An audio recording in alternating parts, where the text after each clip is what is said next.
So this video is broadly a collection of all of the things that let us determine whether research is good or not. And that's an important kind of question to be aware of because not all research is created equal. Some of it's really great and some of it's not so great. So when we talk about that, I'm really going to sort of talk about there are metrics for determining if quantitative research is good or not. Those are a little bit more complicated than what we're going to do in this class because they're often about applying particular statistical tests and really understanding the statistical processes. For this class, I'm not going to ask you to do those tests because that's a different class. What I want you to understand is that there are measurements for did you do the stats right? The ones that I think are more important to understand in this class, in an introductory class, are actually about did you collect the right data, right? Because whatever data you have is going to impact the stats you can do. So in this context, we're going to talk about two concepts, really. We're going to talk about reliability and we're going to talk about validity. And these are distinct but related concepts in that there's often an assumption that, and sort of this is not just sort of students make this assumption, this is like normal researchers make this assumption all the time, that if research is valid, if you have uncovered and are describing the social world as it actually exists, then those research results should also be reliable in that someone else should be able to go out and do the same study again and get similar results, if not necessarily like identical word for word quotes. So when we talk about reliability, we're talking about the idea of if you repeat this test over and over and over again, do you get the same results? Okay, so when we talk about that kind of thing, we'll go through validity, then I will talk about an example that sort of talks about how you can get one but not the other necessarily.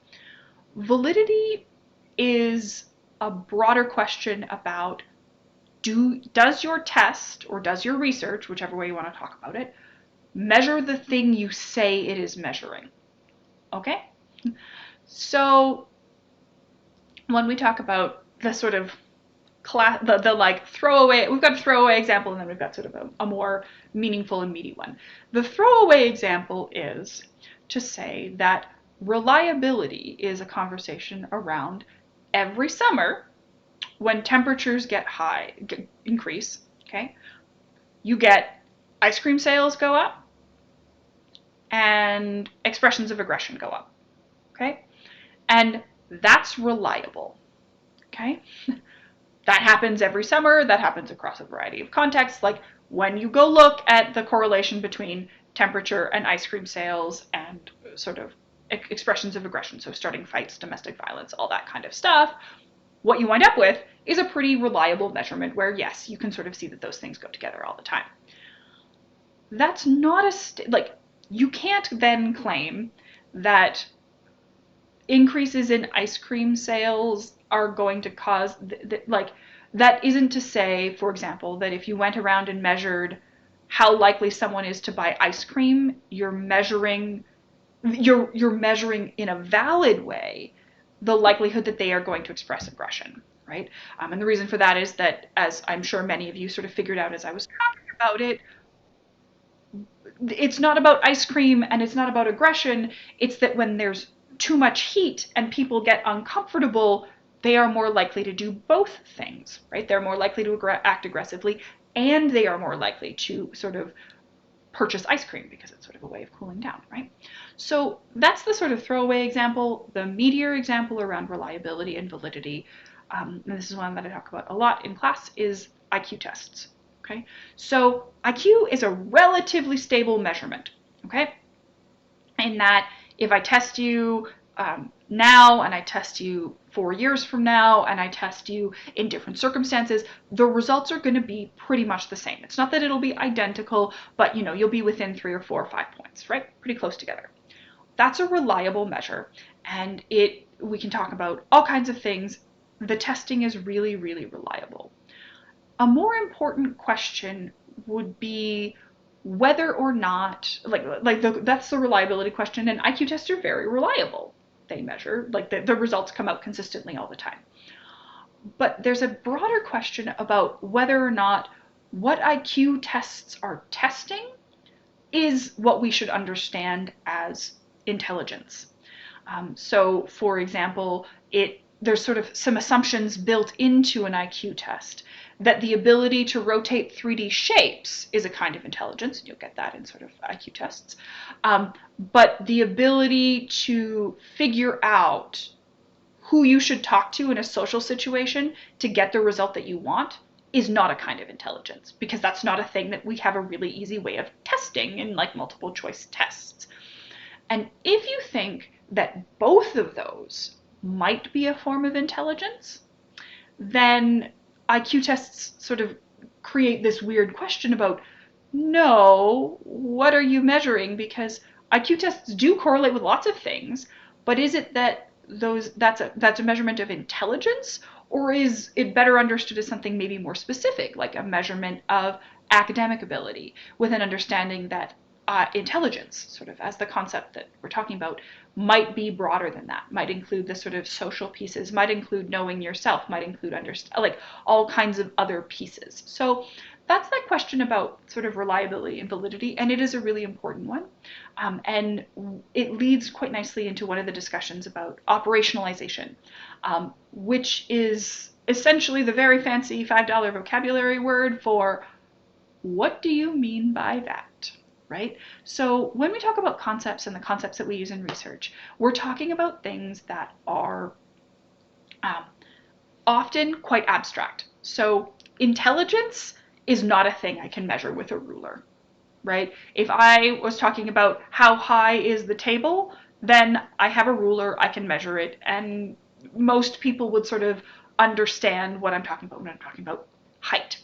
We might talk about whether we're using the correct units, whether we should measure just the legs at the top of the table, but for the most part, we understand what that means. The question of operationalization and turning anything into a thing you can actually measure in the social sciences is way more complicated. So we're talking about IQ tests.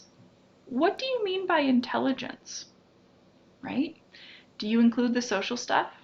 Is it about what you know or what you do? Right? Because when there's a lot of space where those two things don't overlap at all, right? Almost everybody knows that they're supposed to get a certain amount of exercise and eat a certain amount of vegetables, but a lot of people don't actually do those things. So that kind of conversation about how do you understand intelligence, and that's important because often the things that we're interested in social science, so intelligence,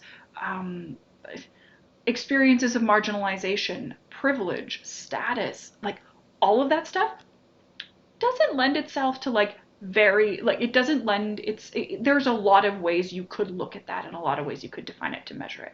So when we talk about operationalization, that's the piece that is sort of connected to those ideas about reliability and validity. Did you define the concept you say you're studying in a way that both allows you to measure it and in a way that the concept you're talking about in your measurements are going to align with what is happening in people's real lives? This is a harder thing to do than it sounds like, but I want you to understand essentially why that matters. And the reason that I sort of focus on that idea of operationalization is that you're going to get different results based on different ways of operationalizing the same concept. So if we're talking about, for example, measuring successful parenting, okay, we're going to come up with different markers of successful parenting, so different pieces of advice to give to parents and social workers and that sort of thing, if we understand successful parenting as parenting that results in high test scores on standardized tests. That's going to give us a set of practices. And there might well be a justification for arguing that that's successful parenting if you're going to talk about, for example, the relationship between those standardized tests and economic social mobility, and the conversation about that's what parents' role is to sort of support their children in moving towards that. Great. But we're probably going to get a very different answer if we talk about successful parenting, as in the parenting that matters, as being the parenting that creates secure, lasting relationships between parents and children. And it's not necessarily that those two things are opposed, it's just that our answers are going to be different. And we could make an argument that both of those operationalizations of parenting are valid, but they're different. And so when we talk about operationalization, most of the concepts we use, not necessarily all of them, but most of the concepts we use in sociology can be operationalized a number of different ways, and they shift our results. So we kind of need to understand that that's a part of it. I'm going to talk sort of very briefly about rigor and triangulation, which is the sort of other metrics of sort of determining research quality, or can be. So rigor is the response qualitative sociologists and qualitative researchers have to the "did you do the stats right" that quantitative sociologists use. And so rigor is about sort of being able, largely, about being able to describe the process and being able to provide evidence that the conclusions that you're making are correct. So an example of this might be if I do a study based on interviews, when I write up my research report and I sort of draw my conclusions, I'm likely to sort of have a number of quotes from a number of different interviewees in my research report. So I will say, for example, I think that my participants seem to be saying that this theme is really important to them. Period. And I might explain what that means, but then one of the things that I'm going to do is I'm going to include a bunch of quotes. I'm going to say, like, here's this participant and this is how they expressed that. Here's this participant and this is how they expressed it. And here's this participant and this is how they expressed it. Because those expressions matter. They help they help give the reader or anyone who's looking at that research a sense of, okay, yes, that theme really does appear to be important to research participants.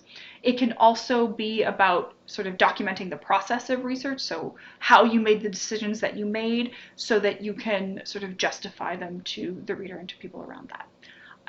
One of the strategies that's kind of related, and one of the ways that you can sort of prove, or justify is maybe a better word, but one of the ways that you can emphasize that your conclusions, and especially in qualitative research, are accurate and are valid and people should have confidence in them, is something called triangulation. So when we're talking about, for example, themes that are important to people, right? Broad question, but when we're talking about themes that are important to people, if we did interview studies, okay, great, we have sort of people saying that these things are important. And then we also have, for example, ethnographic observations of people behaving in whatever social environment. And you can document examples of people acting in ways to maintain a focus on that theme. Say, this is not something that came up in their interviews, but it's about, for example, people saying, well, what about X in a meeting? Or people saying, or people sort of responding negatively to people who violate that principle in ordinary social interactions, asking them to leave the group, correcting them, whatever that is. So when we sort of have that idea of we're seeing it from more than one method, there's an assumption that it is generally going to be more accurate. You might also sort of talk about, well, we did these sort of survey, like we did this kind of in-depth interview piece, and then we turned that interview into a survey. And here's the results of the survey where, like, we thought that this theme was important, and then we asked people in our survey to rank it against a bunch of other things, and they also said it was important. So there are lots of other conversations we could have about quality research in terms of, is it ethical, integrity, all kinds of other things. But that is sort of an introduction, I guess, to those themes in sort of understanding social sciences research.